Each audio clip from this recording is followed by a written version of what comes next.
1장 28절에서부터 30절까지입니다. 28절부터 30절까지 말씀을 봉독해 올립니다.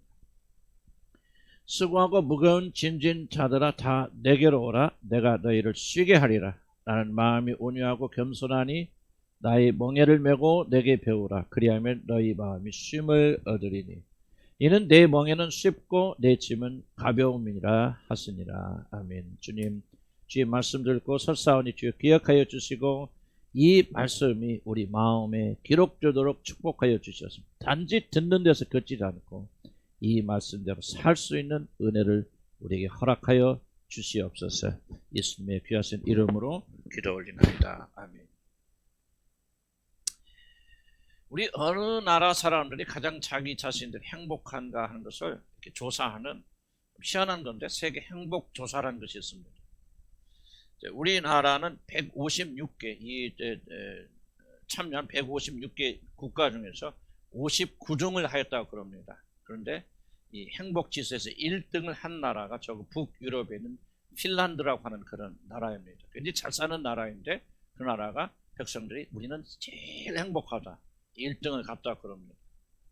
2022년 세계 행복 보고서에서 1위를 차지한 핀란드를 비롯한 북유럽 사람들의 행복의 비결로 꼽는 것이 뭐냐면 라곰이라고 하는 그 사람들의 언어죠. 라곰이라고 하는 그런 것을 굉장히 중요하게 여긴다고 그럽니다. 라곰이라고 하는 것은 너무 많지도 않고 적지도 않게 딱 적절한 양을 뜻하는 그런 단어인데, 즉 적절하고 균형 잡힌 삶을 강조하는 것을 가리켜서 라곰이라 그렇게 말합니다. 그래서 이 핀란드 사람들은 이 라곰 정신에 의해서 따라 살기 때문에 기본적인 욕구가 충족된다면, 먹고 마시는 것이 해결되고 누워서 잠을 잘 수 있는 집에 있다면 더 많은 것을 얻기 위해서 과욕을 부리지 않습니다. 그래서 그들은 이 세계에서 일본으로 가장 행복한 나라의 백성이라고 스스로 생각한다고 그럽니다. 때문에 핀란드 사람들은요, 적절한 수준 이상을 원하는 것을 그들은 참 꼴사납다. 대충 자기가 20평 집에 살면 되는데 40평, 50평 집에 살려고 하는 그를 가리켜서 핀란드 사람들 참 꼴사납다 그렇게 말한답니다. 그래서 돈 많은 자들을 이 사람들 절대 부러워하지도 않고 오히려 자기가 가진 것이 적으면 적을수록 더 낫다는 특이한 사고방식을 이 핀란드 사람들이 가지고 있는데, 바로 이 정신 때문에 핀란드 사람들은 세계에서 행복지수가 1등이라고 그렇게 말합니다.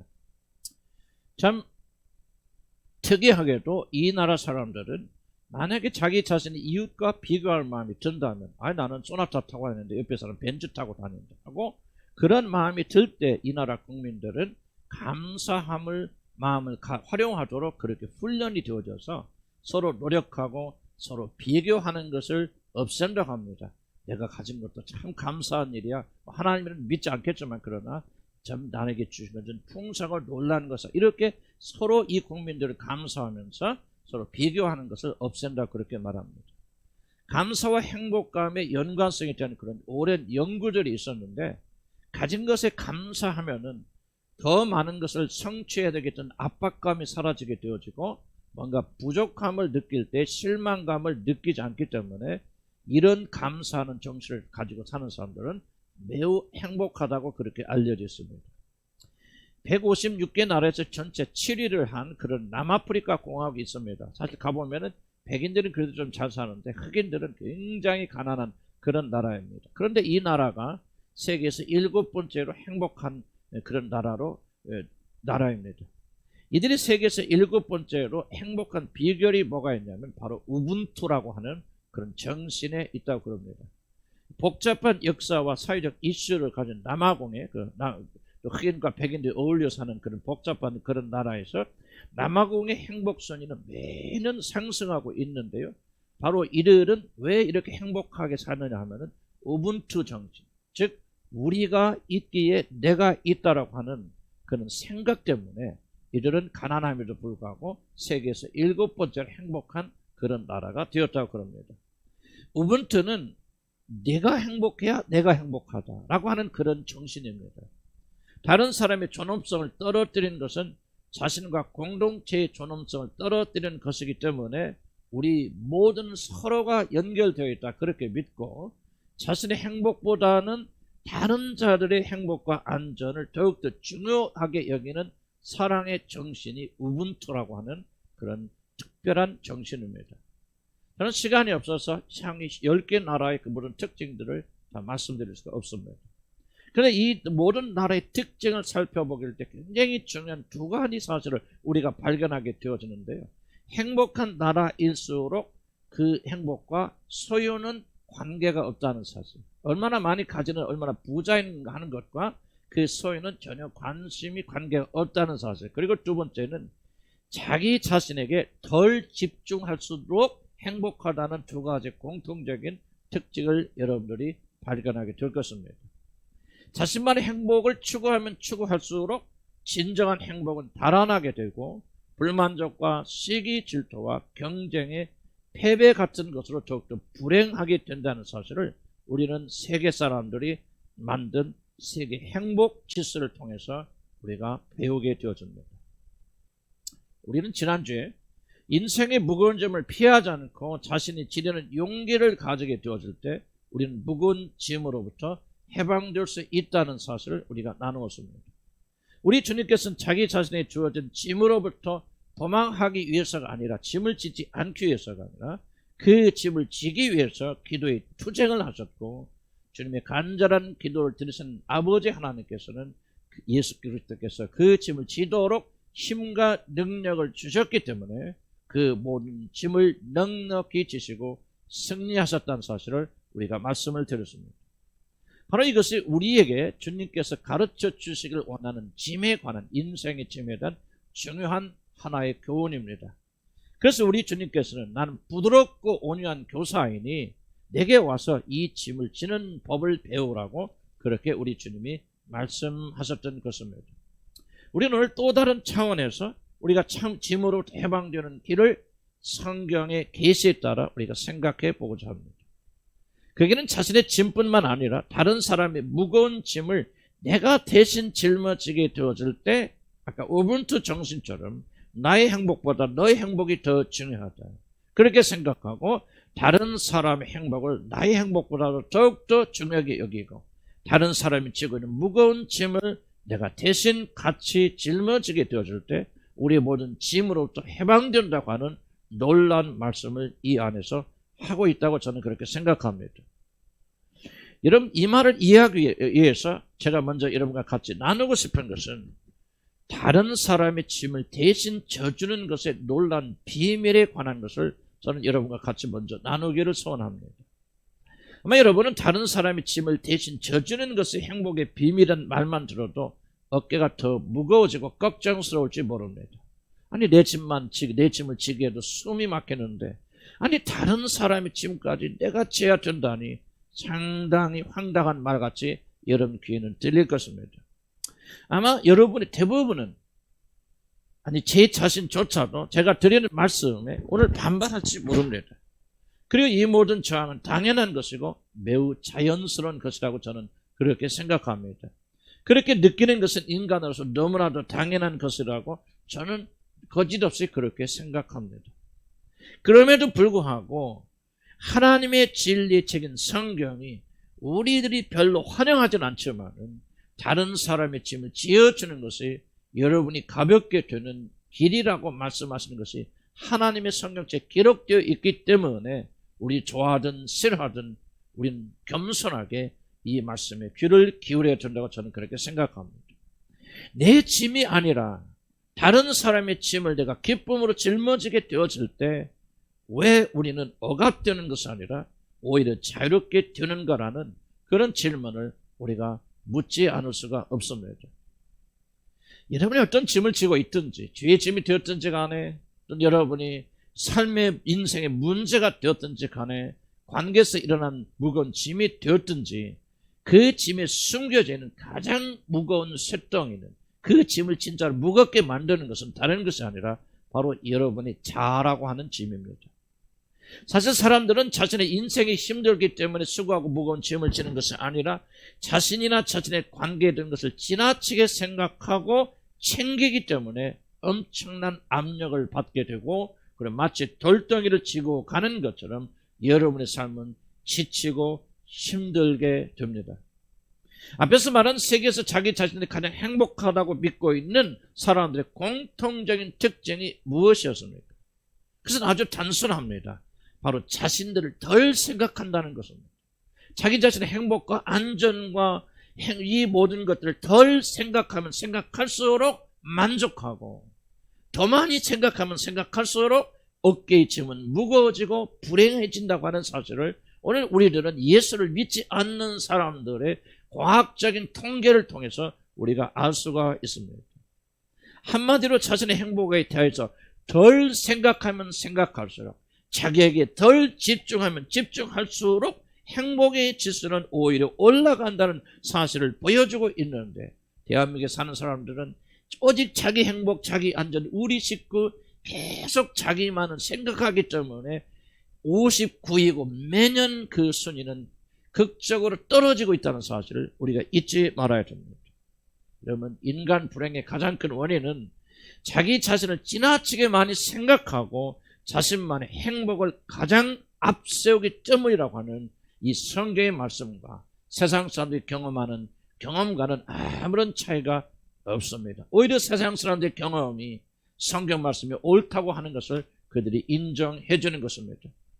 여러분, 인생의 무거운 짐이란 다른 것은 아니라 자신의 것을 많이 챙기는 데서 오는 압력이고, 다른 자들보다 덜 가진 자신에 대해서 우울하고 두려워하고 분노하는 것이 여러분이 지고 있는 모든 무거운 짐에 보이지 않는 뿌리라고 하는 사실을 꼭 기억하기를 난 주의 이름으로 간절히 축복합니다. 그런데 한번 이런 질문을 던지고 이런 걸 생각해 보시기 바랍니다. 우리 지나간 과거에도 우리나라 사람들은 이렇게 낑낑대며 살았습니까? 우리가 가난했을 때, 먹을 것이 제대로 없을 때, 보릿고개를 생각하면 있을 때, 우리가 차도 없고 집도 없고 그렇게 어려운 삶을 살았을 때 과연 우리나라 백성들이 이렇게 오늘같이 낑낑대며 살았을까? 저는 절대 그렇지 않다고 생각합니다. 다른 대한민국이 어렵고 가난할 때 하고 그때 살았던 사람들이 지금 사람들보다 훨씬 더 행복했다고 저는 그렇게 생각합니다. 여러분, 생각해 보십시오. 지금 사람들이 더 행복하다면, 우리나라 경제가 발전하고 모든 것이 발전하고 집도 좋아지고 차도 많아지고 돈도 많아져서 우리가 더 행복해 한다고 그렇게 생각한다면 왜 우리나라 사람들이 그렇게 많이 자살합니까? 이런 한번 자살에 대한 통계를 한번 보시기 원합니다. 2019년 통계를 보면 우리나라 사람들이 그 한 해에 얼마나 많은 사람들이 스스로 자살했냐면 13,799명이 자살하였습니다. 하루 평균 36명이 자살을 했고요. 매 40분마다, 지금 제가 설교를 시작해서 끝날 때가 되면 이미 한 명이 이제 자기 목숨을 스스로 끊는 나라가 바로 대한민국입니다. OECD 국가, 경제적으로 발전하고 있는 모든 나라 국가 중에서 우리나라가 이런 놀랍게도 13년째 자살률 1등입니다. 그러나 과거에는 먹고 살기 힘들어도 그렇게 자살한 사람들이 없었습니다. 자살한 사람이 한 명이 생기면 우리가 살고 있는 군산시인데 군산시 한 30만 됩니다. 전체가 소동이 일어날 정도로 자살한 사람들이 없었고 이혼하는 사람들이 없었습니다. 먹을 것이 없어도 훨씬 더 행복하였습니다. 먹고 사는 것 자체가 힘들어서 그런지 그 당시에는 자기 자신만을 생각할 그런 여유가 없었기 때문에 오히려 나는 더 그들이 행복했다고 그렇게 생각합니다. 이런 과거를 뒤돌아보시면 과거에는 나 혼자라고 하는 그런 사고 개념이 이런 존재하지 않았습니다. 이런 집에 돌아가 보면 아이들이 줄줄이 그렇게 늘어져 있습니다. 우리 집만 해도 6남매였는데 그것도 사실은 그때 보면 자식이 많은 거 아니에요. 우리 옆 동네에 사는 사람은 자식 10명 낳았는데 그 아버지가 항상 자랑하며 다닌 것은 내가 한 명만 더 낳아서 축구팀을 만들겠다. 그렇게 자랑을 다신 데가 그냥 비일비재했던 시절이 있었습니다. 가난한 시기 주위에 돌보아야 될 그런 사람들이 우글거리기 때문에 혼자만을 챙길 여유가 없습니다. 내 자아를 생각할 여유가 없습니다. 내 행복과 내 안전만을 돌봐야 될 그럴 여유가 없습니다. 이기적이 되고 자기 자만을 앞세울 그런 배부름이 과거에는 존재하지 않았습니다. 다른 자들을 돌봐야 되고 다른 자를 위하여 희생하여야만 되었습니다. 그래서 자신을 희생하였고 다른 사람을 돌보는 것이 그저 일상이었던 그런 시절이 있었고, 나는 그때가 지금보다 훨씬 더 행복되고 안전하고 안정된 사회였다고 저는 그렇게 생각합니다. 여러분 생각하는데도 다른 자들 위해서 희생하고 살았던 그 시대의 사람들은 자아가 없기 때문에, 자기 삶이 존재하지 않았기 때문에 정말 불행하였을까요? 자기 세계도 없고 자아도 없이 다른 자들만 위한 그런 삶을 살았기 때문에 그 사람들은 나중에 우울증에 걸려서 다 절망 가운데, 고통 가운데, 분노 가운데 그렇게 마지막 죽어갔다고 여러분 그렇게 생각합니까? 현대 심리학이 파놓은 가장 무서운 함정이 하나 있다면 그것은 자기 자신의 세계를 가지고 있지 못한 자들, 다른 자들을 돌보느라 자기를 돌보지 않아서 자기 세계가 존재하지 않은 자들은 매우 외롭고 많은 문제를 가지고 있고 그렇다고 말하는 것을. 그리고 그렇기 때문에 우리들이 겪는 모든 문제의 원인은 다른 것이 아니라 바로 자기 자신이 존재하지 않는 존재의 죽음이다. 다른 사람을 위해서 희생만 하여서 자기가 존재하지 않기 때문에 이것이 모든 비극의 원인이라고 우리를 속이는 것이 바로 현대 심리학이 파는 가장 무서운 함정이라고 저는 그렇게 생각합니다. 물론 이 말은 어느 정도 일리가 있습니다. 자기가 존재하지 않을 때 슬프고 그럴 수는 있겠죠. 그러나 그것이 우리가 생각하는 것처럼 모든 문제의 주범이다. 그래서 자기를 좆했자, 자기를 주장하자, 자기를 날리자, 자기를 살려야 된다. 그 결과 이 세계는 우리가 지금 보고 있는 대한민국은 엉망진창이 되어진 것이고, 10대, 20대가 70대, 80대 노인을 향해서 이 새끼 저 새끼 욕하는 그런 세대는 결코 그냥 우연이 아니고 너희들이 가장 중요하다. 만약 너희들 자신의 세계가 없다면 너희들은 불쌍한 존재야. 자아가 없는 것이 이 세상의 가장 큰 문제의 핵심이라고 떠들어대는 심리학의 강력한 영향력이 이 세계를 강타하고 있기 때문이라고 저는 그렇게 생각합니다. 이것은 다른 불행이 시작된 죽음에 덧칠 수도 있습니다. 사실 우리 인간은 심하게 파괴하는 것은 다른 것이 아니라 지나치게 자기 자신을 의식하는 것, 매일매일 나를 외치는 자아 중심적인 삶, 모든 것의 중심이 자기 자신을 두는 이 자기 중심, 네가 아니라 내가, 우리가 아니라 나만이 살고자 하는 이 개인적인 자아 중심적인 이기적인 삶이 전 세계를 파괴하고 있고, 이것에 거슬러서 우분투 정신처럼 나보다 내가 중요하다, 나보다 우리가 중요하다, 그리고 우리가 가진 것에 만족하고 감사하며 사는 그런 나라 민족들은 세상이 이렇게 심하게 파괴되어도 그들은 행복을 누리면서 1, 2, 3, 4 그렇게 누리면서 그렇게 행복하게 사는 것입니다. 그러나 나하고 개인주의가 충만해지는 그런 사회, 특별히 대한민국의 사회는 날이 갈수록 더욱더 불행해지고 싸움과 갈등이 끊어지지 않고 있는 것이 아닌가 저는 그렇게 진단합니다. 자신의 것을 희생하고 남을 위하여 살았으니 참 불행하고 자신이 존재하지 않았기 때문에 그는 우울할 것이라는 생각은 현대 심리학이 만든 최대의 거짓말 중에 하나입니다. 이런 시각을 바꿔보면 오히려 남을 위하여 자신을 희생한 사람들의 행복 지수가 높다고 하는 것을 여러분 어렵지 않게 할 수 있습니다. 바로 그것을 세계 행복 지수가 여러분 증명하지 않습니까? 자신에게 덜 집착하면 할수록 행복은 더 커진다고 오히려 예수를 믿지 않는 자들이 그렇게 외치고, 핀란드 같은 나라에서 전 세계를 향하여서 우리는 우리 자신을 덜 생각할수록 더 행복하다고 그렇게 기뻐하고 즐거워하고 있지 않습니까? 왜 자신이 다른 자들을 섬기고 그들을 생각하고 사랑하는 자들의 삶이 오히려 더 풍성해진다고 생각하십니다? 그 이유는 너무나도 단순합니다. 다른 사람의 안녕과 행복에 신경 쓰면 쓸수록 나 자신의 문제가 아니라 다른 사람의 문제를 바라보면서 그들의 문제를 이해해서 수고하면 할수록 여러분의 자아에 집중할 시간이 그만큼 줄어들기 때문에 여러분 행복하게 되는 것입니다. 우리는 물론 자신의 행복을 위하여, 성숙을 위하여 자신을 깊이 생각할 필요가 있습니다. 그러나 사람들은 성숙과 성장을 위한 것이 아니라 지나친 욕심 때문에 대부분의 사람들은 자기에게 집중하고 또 집중합니다. 문제는 인간의 자아는 바로 인간 안에 있는 살아있는 지옥이라는 사실입니다. 우리 인간의 중심으로는 유황냄새가 타는 불꽃으로 우글거리는 지옥이 하나 있는데 바로 그것이 죄로 물들어 있는 자신밖에 모르는 자라고 하는 것입니다. 그래서 저는 인간의 육신은 우리 안에 있는 내적 지옥이다. 이너 헬이라고 저는 그렇게 부르고 싶습니다. 각 사람은 여러분 안에 지옥을 가지고 있는데 그 지옥은 뭐예요? 여러분의 자아, 여러분만 생각하고 여러분만 중심하고 여러분만을 가장 중요하게 여기는, 여러분의 행복과 안전을 가장 중요하게 여기는 이 육적 자아가 바로 여러분에게 이 불행을 가져다주고 지옥을 선물하는 것입니다. 비록 우리들이 구원을 받아서 하나님의 형상으로 회복되어 가고 있는 종이라 할지라도 우리의 육신의 중심인 자아는 바라보면 바라볼수록 여러분 유황냄새가 나고 혼돈과 공허와 무질서가 장악한 문자 그대로의 지옥이 여러분을 통해서 올라오게 되어집니다. 그러니 우리들이 여러분의 자아에 집중하면 집중할수록, 여러분 자신에 집중하면 집중할수록 자신을 중요하게 여기고 자신에게 빠져들면 들수록 더욱더 깊은 혼돈에 빠지게 되고 걷잡을 수 없이 우울해지고 통되지 않는 분노가 일어나고 그야말로 여러분 안에서 생지옥이 경험되는 것입니다.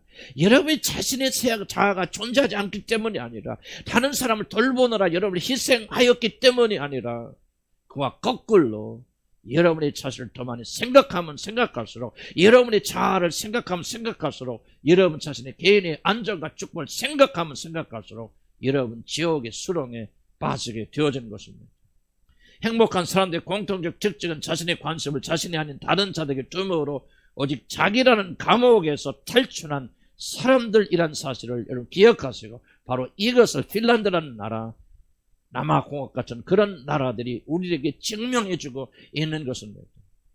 만약 여러분이 지고 있는 자신의 짐에만 지속적인 관심을 가지고 여러분 집중하신다면 여러분 구원받은 하나님의 자녀임에도 불구하고 성령이 여러분 안에 거하심에도 불구하고 여러분은 매일매일의 삶 속에서 지옥을 경험하지 않을 수가 없는 것입니다. 자기 자신이 지고 있는 무거운 짐에서 벗어나려면 우리는 자신이 아닌 다른 자들의 짐에 관심을 가지고 그들 대신 그 짐을 나누어지며 그들의 문제를 위하여서 눈물로 여러분 애통하며 그들을 도와주며 그들을 생각하며 그들에서 기도하는, 그럴 때 신비하게도 여러분의 몸에서는 여러분을 그렇게 오랫동안 내리노르던 짐들이 눈같이 녹아버린 것을 알 수가 있을 것입니다. 그래서 갈라디아서 6장 2절에서 사도 바울은 이렇게 말합니다. 서로 남의 짐을 져 주십시오. 내 짐만 진정하고 내 짐만 알고 그렇게 하지 마시고 서로 남의 짐을 지십시오. 그래서 그리스도의 법을 이루라고 그렇게 갈라디아서 6장 2절에서 사도 바울은 권면하고 있습니다. 우리들이 자신의 짐이 아니라 서로의 짐을 나누어 지게 되어질 때, 다른 사람의 문제를 놓고 이러면 고통하며 기도하여 줄 때 그들의 아픔을 같이 나누면서 내가 아픔을 느끼면서 그들의 아픔을 해결하기 위해서 눈물과 기도로 봉사하고 섬기게 되어질 때, 우리가 도울 수 있는 일들을 가지고 돕게 되어질 때 그 결과 우리는 놀라운 축복과 넘치는 행복을 경험하게 될 것이라고 오늘 성경이 말하고 있고 많은 자들이 입을 모아 말하고 있는 것입니다.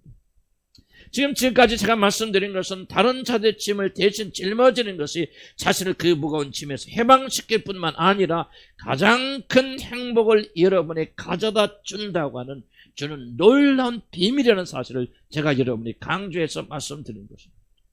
우리의 무거운 짐에서 해방되는 것은 자신의 짐을 질 뿐만 아니라 다른 사람의 무거운 짐에 관심을 가지고 우리 주님처럼 그들을 위해서 자기 자신이 그 짐을 짊어지는 수고를 할 때 우리들은 진정 놀라운 참된 자유를 이런 맛볼 것입니다. 인간적인 생각은 내 짐도 무거운데 내가 어떻게 해서 다른 사람의 짐까지 책임진다는 말인가, 다른 사람의 고통을 해서 내가 어찌해서 눈물을 흘려준다는 말인가, 이것은 너무 과합니다. 이것은 맞지 않는 말입니다. 그렇게 정할 수 있지만 하나님의 기록된 말씀은 여러분이 그 뜻에 순종하게 될 때 여러분 놀라운 해방을 맛보게 될 것이라는 것입니다.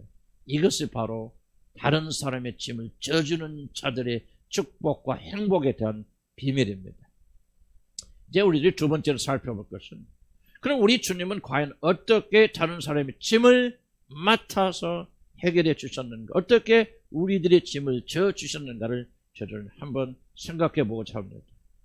예수님께서 세례를 받으러 나왔을 때 세례요한은 제자들에게 뭐라고 말씀하셨습니까? 요한복음 1장 29절에 이렇게 말합니다. 이튿날 요한이 예수께서 자기에게 나오심을 보고 이르되 보라, 세상 죄를 지고 가는 하나님의 어린 양이로다. 이렇게 예수님을 말합니다. 우리 주님은 자기 자신의 죄의 짐이 아니라 우리 모두의 그 무거운 짐을 자신이 대신 담당하기 위하여 이 땅에 사람의 몸을 입고 내려오신 하나님의 어린 양입니다. 우리 죄를 용서하시고 구원하시고 다 좋습니다. 그러나 다른 각도에서 한번 이 문제를 풀어가시기 바랍니다. 예수님이 이 땅에 내려오신 거, 이 땅에 오셔서 십자가를 지신 가장 큰 목적은 자기가 질 필요가 없는 자기 자신의 짐이 아니라 다른 사람의 짐, 우리 죄인들의 짐을 져주시고 해결하기 위해서 하나님께서 하늘의 보좌를 버리시고 이 땅에 내려오신 것입니다. 많은 죄를 지은 사람 대신 제물로 죽임을 당하는 양이신 어린 양이 되시기 위해서 이 땅에 내려오셔서 자기 자신의 죄가 아니라 다른 사람의 죄를 담당하시기 위해서 이 땅에 내려오셨고, 그리고 우리의 모든 죄를 그가 대신 짊어지시고 십자가에서 달려 돌아가신 창조주 하나님, 바로 그분이 우리가 오늘 우리 주 예수 그리스도라고 부르시는 분이십니다. 이사야 선지자는 이사야 53장에서 다음과 같이 예언합니다. 우리가 전한 것을 누가 믿었느냐? 여호와의 팔이 누구에게 나타났느냐? 그는 주 앞에서 자라나기를 연한 순 같고 마른 땅에서 난 뿌리 같아서 고운 모양도 없고 풍채도 없은즉 우리가 보기에 아무런 흠모할 만한 것이 없는 그런 사람이다. 그는 멸시를 받아 사람들에게 버림을 받았으며 간고를 많이 겪었으며 질고를 많이 알아서 병을 많이 앓은 자라 마치 사람들에게 그의 얼굴을 가리는 것 같이 멸시를 당하였고 우리도 그를 귀히 여기지 아니하였도다. 그는 실로 우리의 질고를 지고 우리의 슬픔을 당하였거늘 자기 자신의 문제가 아니라 자기 자신의 질고가 아니라 우리의 질고를 지고 우리의 슬픔을 대신 당하였거늘 우리는 생각하기를 그는 징벌을 받아 하나님께 맞으며 고난을 당한다 하였느니라. 그가 찔림은 우리의 허물 때문이요 그가 상함은 우리의 죄악 때문이라. 그가 징계를 받음으로 그가 아니라 우리가 평화를 누리고 그가 채찍에 맞음으로 우리가 나음을 받았도다. 우리는 다 양 같아서 그릇 행하여 각기 제가 길록하며 많은 죄를 지었거늘 여호와께서는 우리 무리의 모든 죄악을 어린 양 되신 하나님의 아들 예수 그리스도에게 담당시키셨도다. 그렇게 이사야서 53장에 말하고 있습니다.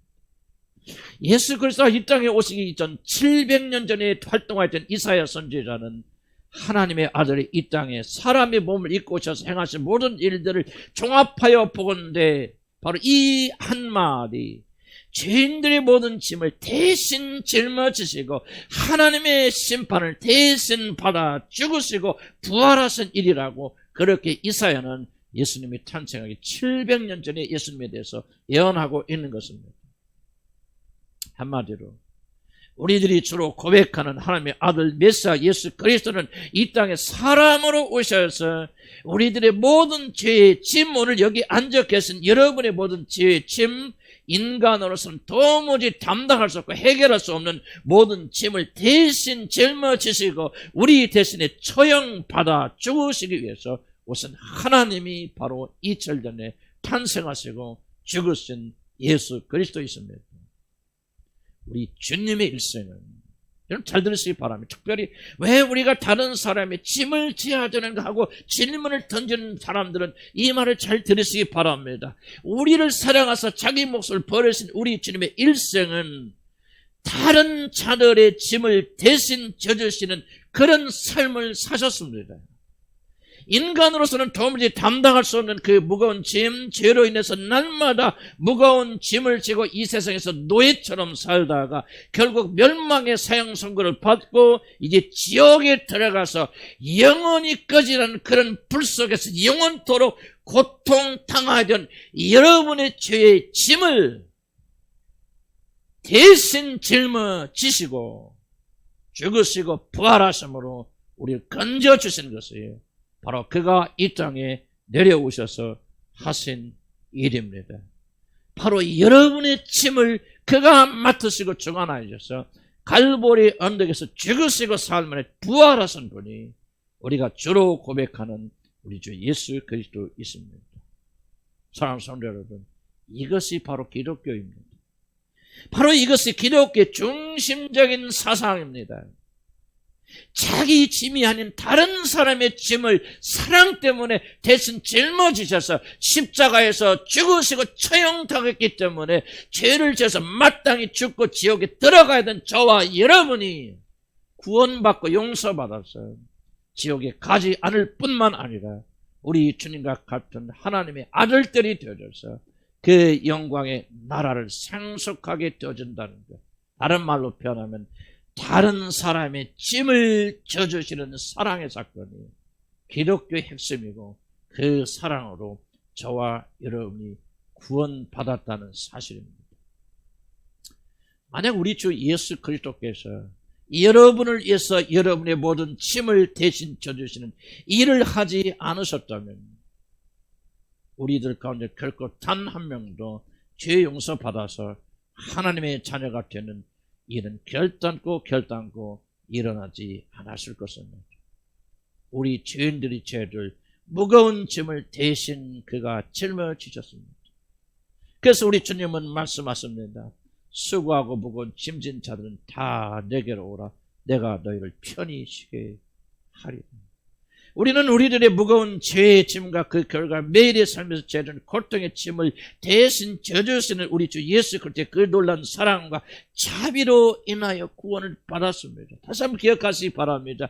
여러분이 구원을 받아 하나님의 자녀가 된 그것은 바로 예수 그리스도께서 자기 자신의 짐이 아닌 다른 사람의 짐을 져주시는 놀라운 은혜를 우리에게 베풀어 주셨기 때문에 우리가 그 은혜로 구원받은 것입니다. 그가 우리의 모든 죄의 짐을 대신 져주심으로 우리는 죄와 저주에서 영원히 해방이 된 것입니다. 어디 우리의 죄뿐입니까? 그는 오늘 또 살아서 하나님의 우편에 앉아서 우리의 기도와 한숨소리를 들으시며 우리의 모든 무거운 짐을 그분 앞에 고백하고 그분에게 맡길 때 그는 하늘에서 우리의 모든 짐을 대신 져주십니다. 그래서 어느 시인은 시편 68편 19절에서 이렇게 고백합니다. 날마다 우리 짐을 지시는 주 곧 우리의 구원이신 하나님을 찬송할지로다 셀라 그렇게 말합니다. 우리 주는 오늘도 살아서 어제나 오늘이나 영원토록 동일하게 변하지 아니하시고 우리의 모든 짐을 대신 져주시는 우리 구원의 하나님이시라는 찬양입니다. 우리들이 할 것은 아무것도 없습니다. 그저 값없이 공짜로 베푸시는 우리 하나님의 놀라운 은혜, 우리 대신 공짜로 짐을 져주시는 그분의 은총과 사랑을 믿음으로 받아들여서 누리기만 하면 됩니다. 믿음으로 우리의 모든 죄의 짐과 인생의 모든 짐을 그분에게 내어 맡기기만 하면 됩니다. 그래서 시편 68편을 지은 시인도 날마다 자기 자신의 짐을 져주신 하나님을 발견하며 찬양하고 감사하며 셀라라고 하는 말로 이 시를 마감합니다. 셀라란 말은 멈춰서 들어라 그런 뜻입니다. 요새 말로 하면 아멘이라는 뜻입니다. 그러나 이 말을 한국식으로 조금 더 가깝게 번역한다면 얼싸 좋구나, 나는 이런 것이 뜻이라고 생각합니다. 셀라, 얼싸 좋구나 그런 뜻입니다. 노래 마디마다 옆에서 장단을 거두는 사람이 아멘 그러면 그렇지 얼싸 좋구나 하고 장단을 맞춥니다. 왜 시편 68편의 19절이 셀라로 끝나는지 아십니까? 저는 기독교란 셀라의 종교라고 믿습니다. 하나님이 우리의 모든 짐을 대신 져주시고 그 놀라운 은혜를 힘입어 하나님을 즐거워하는 것, 하나님께서 행하신 일이 그저 장단을 맞추고 춤추는 것, 저 자기의 짐이 아니라 우리 모든 짐을 대신 짊어지시고 십자가에 올라가셔서 죽으시고 부활하심으로 우리의 모든 짐을 깨끗이 청산해 준 그 하나님의 놀란 은혜를 받아들여서 감사하며 간구하며 춤추는 것이 기독교의 전부고 기독교의 핵심이라고 저는 그렇게 생각합니다. 셀라라는 말은 멈춰서는 것입니다. 그리스도께서 우리 죄인들의 짐을 대신 져준 십자가를 바라볼 때마다 우리는 놀라 입이 벌어지고 멈춰 셀라를 부를 수밖에 없는 것. 바로 이것이 기독교이고 이것이 예수를 믿는 일의 핵심이라고 그렇게 생각합니다. 경의와 감탄을 가지고 멈출 수밖에 없어. 우리 주께서 우리를 대신해 짐을 져준 그 놀란 경이로운 사랑에 감복하고 감탄하여서 십자가 앞에서 멈춰 서 있는 자들을 가리켜서 그리스도인이라 그렇게 말하는 것입니다. 우리는 아무것도 할 수도 없고 아무것도 할 것이 없습니다. 우리의 모든 짐을 대신 져주신 하나님의 그 놀라운 사랑, 우리 주 예수 그리스도의 엄청난 자비를 바라보면서 셀라하며 찬양을 드릴 뿐입니다. 우리 주님은 날마다 우리의 무거운 짐을 대신 짊어지시는 분이시며 그분께서 우리의 짐을 대신 짊어지셨기 때문에 그 은혜와 사랑으로 여러분이 구원받은 것입니다. 우리들이 어떻게 살아가야 될 것입니다. 옆에 있는 사람의 짐에 대해서 우리가 어떻게 처리할 것이고 어떻게 행해야 될 것인가는 여러분이 이 비밀, 지금 제가까지 말씀드리는 그리스도께서 우리의 짐을 대신 져주신 이 은혜 속에 들어가지 않는다면 여러분 결코 답변을 할 수가 없을 것입니다. 이 은혜를 깨닫는 모든 자들은 그렇게 하지 말라고 그래도 주께서 우리 짐을 대신 짊어지신 것처럼 누군가 여러분 옆에 있는 사람의 짐을 대신 짊어지기 위해서 눈물과 통곡으로 십자가를 향해 올라갈 것입니다. 하나님의 사랑을 받은 자들이 하나님의 사랑대로 살지 않는 것은 불가능합니다. 이 놀라운 구원의 역사를 깨닫는 자들이 이렇게 다른 사람의 짐을 지지하냐고 오직 자기만을 자아만을 위해 살 수가 없습니다. 그건 불가능합니다. 내가 어떻게 구원받았는 걸 알게 된다면 내가 어떻게 살아가야 될 것인가 이 안에 다 담겨져 있습니다. 참으로 구원을 받은 자를, 하나님의 사랑의 구원을 아는 자를 하나님께서 예수를 보내서 우리 짐을 대신 짊어지심으로 구원을 받은 사실을 깨닫는 자들은 그렇게 하지 말라도 우리 주님처럼 옆에 있는 자들의 짐을 대신 짊어지는 그 삶을 살게 될 것이고, 그렇게 될 때 우리는 자아에게서 해방이 되고 우리 어깨에 들려있는 많은 짐으로부터 우리는 해방되게 될 것입니다. 이제 말씀을 맺습니다. 사랑하는 성도 여러분, 이 사실을 결코 잊지 않기를 난 주로 축복합니다. 기독교 핵심은 다른 것은 다른 자들을 사랑하며 그들이 마땅히 저하는 짐을 대신 져준 이 놀라운 사랑이라는 사실을 잊지 않기를 난 주로 축복합니다. 이것이 기독교의 핵심이고 이거 기독교의 에센스입니다. 내가 구원을 받은 것은 우리 주님께서 내가 져야 모든 짐을 그가 대신 져주셨기 때문이라는 사실을 잊지 않기를 주의 이름으로 간절히 축복합니다. 사랑하는 성도 여러분, 우리들은 우리들의 짐을 대신 져주시는 그리스도의 하나님 사랑으로 구원을 받은 사람입니다. 믿으면 아멘 하시기 바랍니다. 우리들이 지고 있는 이 무거운 짐을 어찌할 수 없을 때 자비의 왕께서는 하늘에서 우리들의 고통의 신음을 들으시고 그냥 지나칠 수가 없으셔서 하늘의 모든 영광을 다 버리시고 이 땅에 내려오셔서 나의 모든 짐을 대신 지시고 십자가에 대신 죽으심으로 여러분들은 오늘 자유롭게 된 것입니다. 이런 사랑을 입은 자들이 저와 여러분입니다. 저는 앞에서 우리들이 구원을 받은 하나님의 자녀가 되었음에도 불구하고 무거운 짐을 지고 가는 이유는 바로 이기적인 자, 다른 자들의 어려움이나 고통을 돌아보지 않고 오직 나의 행복, 나의 안전, 나의 축복, 자신의 짐만을 생각하는 살아있는 육신 때문이라고 저는 앞에서 강조하였습니다. 그러므로 사랑하는 성도 여러분, 결코 잊지 마시기 바랍니다. 저와 여러분이 받은 구원은 자기 자신의 안정과 행복과 안녕만을 생각하는 그런 구원이 아니라 불쌍한 죄인들이 지고 가는 무거운 짐을 불쌍히 여기셔서 우리들의 모든 짐을 대신 져주신 은혜의 왕의 사랑으로 여러분이 거저받은 것이 구원이라는 사실을 한시도 잊지 않기를 나는 주의 이름으로 간절히 축복합니다. 우리 날마다 우리의 무거운 짐을 대신 져주신 은혜의 왕, 사랑의 왕의 은혜로 구원받던 사실을 잊지 않기 바랍니다. 우리들이 무거운 짐으로 헐떡이는 이유는 바로 이런 놀라운 사랑을 받았음에도 불구하고 자아의 감옥에 갇혀서 다른 자들의 고통에 신음은 전혀 돌아보지 않고 오직 나 하나 앉아라, 나 하나 행복하고 나 하나 잘 먹으면 모든 것이 끝이라는 철저한 자기 중심적 자아, 세상 사람들이 가지고 있는 세상의 영대로 살아가기 때문에 여러분이 구원받았다 할지라도 여러분의 어깨에서는 짐이 사라지지 않고 지속적으로 수고한 무거운 짐을 지면서 낑낑대고 있는 것입니다. 만약 저와 여러분들이 어떤 사랑으로 구원받았는가를 깊이 깨달아서 만약 우리 주님처럼 자신의 짐이 아니라 다른 자들의 연약함을 내가 담당하려는 그런 사랑으로 여러분이 살아간다면 나는 여러분들 일생 동안 따라다니며 괴롭히던 삶의 모든 짐은 다 사라져 버리라고 믿어 의심하지 않습니다. 여러분 마술을 원하시고 매직을 원하십니까? 그렇다면 오늘 단순하게 하나님 오늘부터 나는 내 짐보다 다른 자들의 짐을 더욱 깊이 관심하고 그들을 위하여 내가 짐을 지는 그런 삶을 살게 하여 주십시오. 나는 지금까지 일생 동안 다른 사람의 짐을 지지 않게 해서 피하게 해서 내 것만 관심하고 내 짐만 생각하고 이런 이기적 자기 중심의 삶을 살아왔지만 나는 이 말씀을 듣고 오늘부터 나는 이런 삶을 내려놓고 이제 다른 사람의 짐을 내가 대신 져주는 주님께서 내 짐을 대신 져주셨듯이 나는 남편과 아내와 부모와 자식과 그리고 주위에 있는 다른 사람들 심지어 나를 미워하는 사람들의 짐까지도 내가 대신 져주는 그런 사람이 되기를 원합니다 하고 여러분 간절히 진심으로 진정으로 기도하기 시작할 때 여러분은 지금까지 맛보지 못한 놀라운 해방을 맛보게 될 것입니다. 많은 자들은 성경이 가르치는 대로 기도하지 않습니다.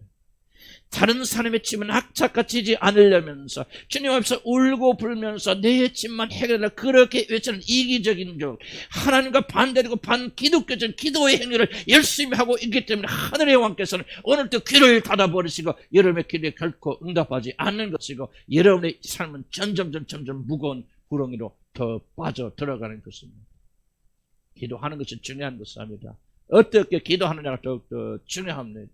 오늘도 기도를 바꾸시기를 나는 주님을 간절히 축복합니다. 나 혼자만 행복하고 나 혼자만 안전하고 나 어떻게 내가 가지고 있는 이 무거운 짐을 주님 가져가십니까? 어떻게 내가 행복하고 그러니까 안전하게 될 수 있을까? 라는 그런 관심에서 여러분 떠나서 주여 내가 어떻게 해야 내 짐은 이제 내가 지겠습니다. 이건 주님이 내게 주신 인생의 짐입니다. 주여 주님의 능력으로 내가 지기를 소원합니다. 겟세마네 통산처럼 주여 당신의 뜻이 이루어지기를 소원합니다. 그렇게 기도하고 간구할 뿐만 아니라 옆에 있는 사람들의 짐을 질 수 있는 힘을 내게 주시옵소서. 주님이 그 길을 걸어갔던 것처럼 지금부터는 나는 나 자신의 행복을 위해서 살지 않겠습니다. 내려놓겠습니다. 나나 하는 모든 삶에서 변화되어서 적어도 핀란드 사람처럼 여러분 그런 남하고 공화국의 그런 사람들이 깨달았던 것처럼 행복의 비결을 깨닫고 주여 나는 나 중심의 삶이 아니라 다른 사람을 위해서 희생하는 그런 삶을 살겠습니다. 다른 사람의 짐까지도 내가 짊어질 수 있는 힘과 능력을 주십시오. 그렇게 기도하기 시작할 때 여러분 지금까지 따라오던 죄의 짐이 사라지는지 안 사라지는지 그 무거운 모든 인생의 짐이 사라지는지 안 사라지는지 한번 실험하시기 바랍니다. 누구든지 믿음으로 순종하는 자 우리 이성과 지식과 판단에 반대되어도 하나님이 그렇게 말씀하시는 그것이 참인 줄 알고 누구든지 순종하는 자들에게는 하나님이 약속하신 참자와 평강이 여러분에게 임할 줄로 믿습니다. 우리 짐은 모든 자들의 짐을 지시고 하늘의 보좌 우편에 지금 앉아 계십니다. 다른 자들의 아픔과 고통을 자신의 것보다 더 크고 중요하게 여기는 자들은 다 이와 같이 될 것입니다. 아멘. 기도합시다.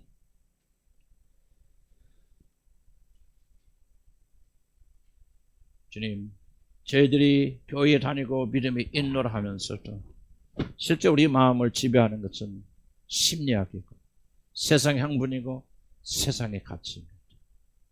심리학은 말하기를 너희들이 불행한 이유는 다른 거 아니야. 네 자아가 없기 때문에. 네가 중심이 되는데 그거 잃어버렸어. 너의 삶은 다른 사람에 너무 많이 희생했어. 다른 사람 돌보느라고 네가 네 자신을 돌볼 시간이 없었구나. 그래서 네가 불행하는 거야. 이제라도 늦지 않았으니 너를 찾아야 돼. 네가 중심이 돼. 네가 모든 것에 자연이 와야 돼. 그래야만 너는 다시 행복할 수 있고 너 자신을 찾을 수 있다라고 그렇게 수십 년 동안 전 세계에서 강타했어요. 이제 오늘날 대한민국 하나를 보게 될 때 얼마나 많은 사람이 이기적이 자기 중심적인지 부모도 알아보지 못하고 나이 든 사람도 알아보지 못하고 옆에 있는 사람이 남편이 아내가 죽어가도 관심도 하지 않으면 너무나도 이기적인 사람이 되어서 내 자아가 이렇게 훌륭해 나는 이렇게 내 중심이 돼서 나는 이렇게 행복해 자기 행복과 자기 안전에 도취되어서 지옥으로 향해 내려간 적이 얼마나 많습니까? 나는 믿음을 가졌다고 주장하는 자들 가운데서 얼마나 이런 자들이 마음지라는 알지 못하겠어. 거기 다니긴 다니지만 기도하긴 하지만 하나님 찾기는 찾지만 오직 하나의 목적 자기 안전과 자기 행복과 자기 안녕을 위해서 어떻게 하면 내가 지금 이 무거운 짐을 다른 사람에게 떠넘길까? 어떻게 하면 하나님께 떠넘기고 나는 자유롭게 살 것일까? 그것 때문에 살아가는 자들이 얼마나 많이 있습니까? 나는 하나님 우리에게 회개의 운동이 일어나기 원합니다. 돌아서기 원합니다. 우리가 주의 말씀대로 살지 않냐고 세상의 학문에 따라 살아왔던 죄를 회개하기 바랍니다. 내가 모든 우주의 중심이 되어야만이 내가 행복할 수 있다고 하는 거짓말의 속에서 아담과 이브는 하나님을 배반하고 온 인류가 패망하지 아니하였습니까? 이제 사단이 심리학을 통해서 또 우리를 유혹하지만 거기에 넘어가지 않게 하여 주시옵소서. 주여 오늘 주의 말씀대로 다 이해하지 못하였다. 내가 아닌 다른 사람의 죄의 짐을 지기를 원합니다. 그들을 위해서 내 모든 삶을 희생하고 헌신한 자가 되기 원합니다. 예수 그리스도가 그런 사랑으로 나를 구원하셨듯이 나도 그런 사람이 되길 원합니다. 우리 간절한 심정으로 한 1, 2분 동안만 주여 한번 부르시고 오늘 말씀을 생각하면서 여러분의 마음에 받아들이는 여러분 이해가 되든 환영을 하든 여러분 그거 중요하지 않습니다. 중요한 것은 하나님께서 무엇이라고 말씀하십니까? 하나님 회개하기 원합니다. 세상 학문에 속아서 내가 내 자신의 자아가 살아야만 내가 산다 믿었던 모든 걸 내려놓고 오늘 주님처럼 나는 다른 사람의 죄의 짐을 지고 희생하고 헌신한 자 주의 길을 걸어가기를 소원합니다. 주여 나를 도우시고 나를 붙잡아 주시옵소서. 주여 한번 부르고 기도합니다. 주여 아버지 하나님 우리에게 믿음을 주시라. 우리 간절히 말하고 원합니다. 우리 어깨가 왜 이렇게 무겁습니까? 왜 이렇게 수고하고 무거운 짐진 자리를 많이 있습니까? 왜 주님께 나와도 교회드리고 예배드리고 하나님께 나와도 왜 그렇게 우리의 삶은 무거운 짐으로 가득 차고 있습니까? 왜 우리에게 자유와 해방이 없습니까? 바로 주의 말씀대로 살지 않기 때문이 아니겠습니까? 하나님 우리 모든 열심히 자기 행복과 안정과 내 자신의 모든 것 중심이 되는 자아를 만족시키게 살았던 그런 믿음이 아니었습니까? 하나님 이 죄를 회개하고 주님께 돌아가기 원합니다. 이 자아를 중심으로 하고 나만을 중심으로 여겼던 모든 자는 예수님과 함께 십자가에 못 박혀 죽었던 사실을 내가 믿음으로 받아들여 이제 주님과 함께 주님의 삶을 살기 원합니다. 주님이 나를 구원하신 것은 자기가 아니라 질 필요가 없는 죄의 짐 나의 죄의 짐을 대신 짊어지셨기 때문에 내가 구원받던 사실이 그 구원으로 내가 구원받았으니 하나님 우리 사랑하는 백성들이 아버지 다른 사람이 연약해서 질 수 없는 죄의 짐을 우리가 대신 지어지고 눈물과 통으로 기도하며 그들을 사랑하며 하는 자가 되게 인도하여 주시기 바랍니다. 내 몸을 아끼지 않기 바랍니다. 내가 살려고 보존되려고 아버지 내 자신이 아버지 안에 안전하게 해서 얼마나 나는 오늘 시간 발버둥 쳐왔습니까?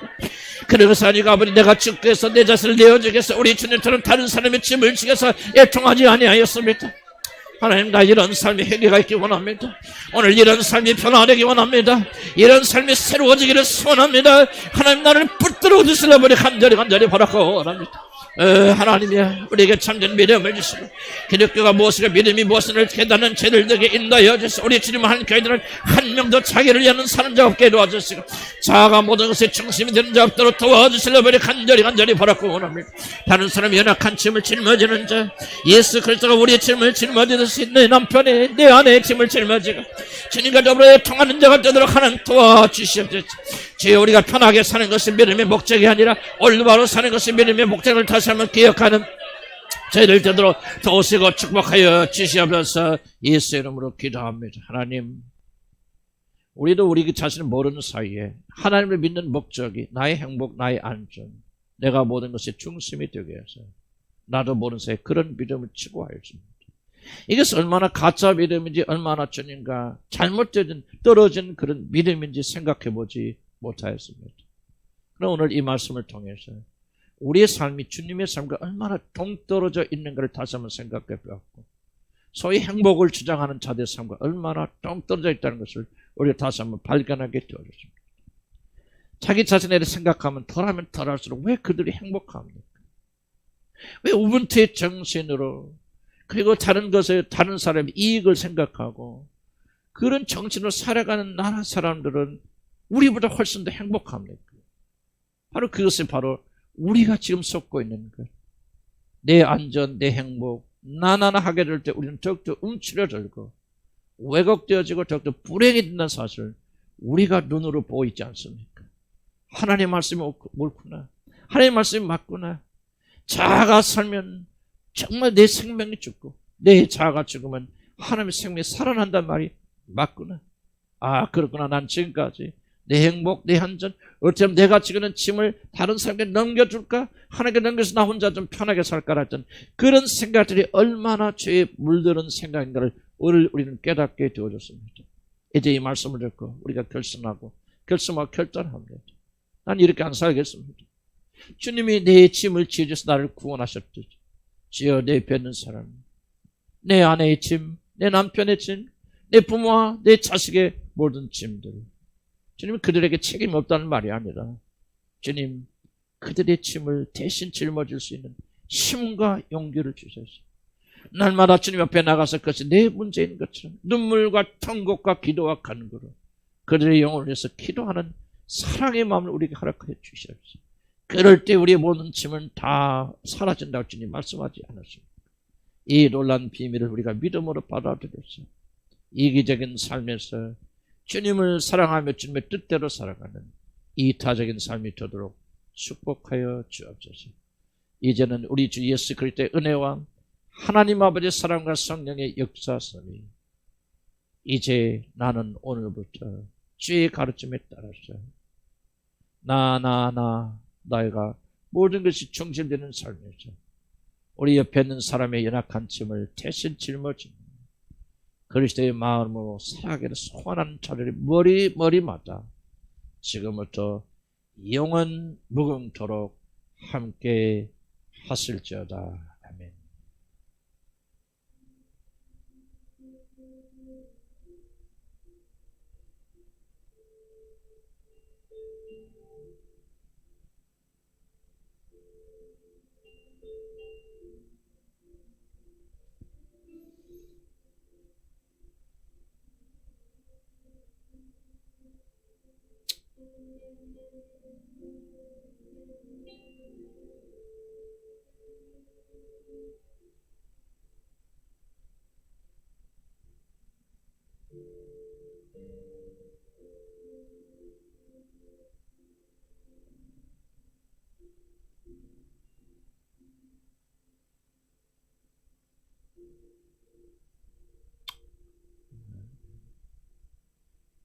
아멘.